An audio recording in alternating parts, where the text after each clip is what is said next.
Donc, globalement, pour lever des sous et arriver à convaincre des investisseurs, il faut avoir au moins un des 5 momentum.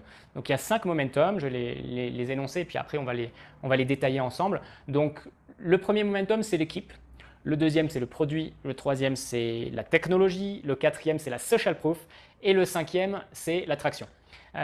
Sachant que quand on a un momentum traction, il efface tous les autres. Le momentum traction, ou autrement dit POC, vous avez déjà dû l'entendre, le POC, Proof of Concept, c'est-à-dire quand on a déjà un retour du marché, déjà du chiffre d'affaires voilà, qui prouve que ça fonctionne, ben, le momentum traction, clairement, il fait oublier tous les autres parce que c'est ce qui compte, hein, c'est montrer que ça fonctionne. Donc par rapport au momentum équipe,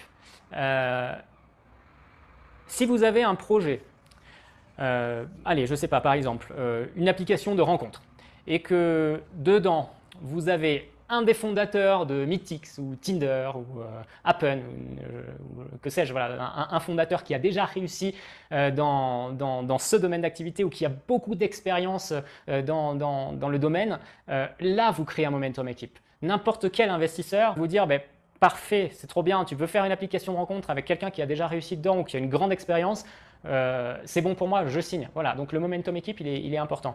On peut aussi faire un momentum équipe avec des entrepreneurs qui ont déjà levé des sous et qui ont réussi. Parce que aux yeux d'un investisseur, un entrepreneur qui a, même s'il n'est pas forcément du secteur d'activité, un entrepreneur qui a déjà fait une levée de fonds et qui a réussi, c'est rassurant. Donc avec ce type de profil dans votre équipe, vous créez un momentum. Le deuxième momentum, c'est le momentum produit.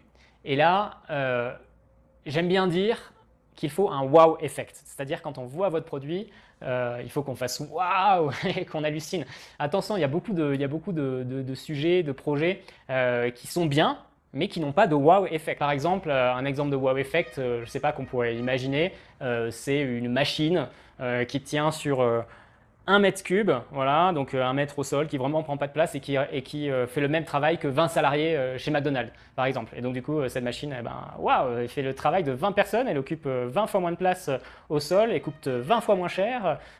Donc là, il pourrait y avoir un wow effect. Voilà, je donne un exemple au hasard, hein, je pense pas que ça existe, mais voilà, si vous avez un momentum produit, il faut qu'on ait vraiment cette réaction. Le troisième momentum, c'est le momentum technologie. Donc là, clairement, est-ce que vous avez un brevet? Est-ce que vous avez une innovation de rupture? Quelque chose qui, voilà, une véritable innovation qui semble inimitable parce que y a eu un coup de génie, quoi. C'est trop bien ce que vous avez fait, quoi. La technologie, elle est incroyable. On est déjà en 2050.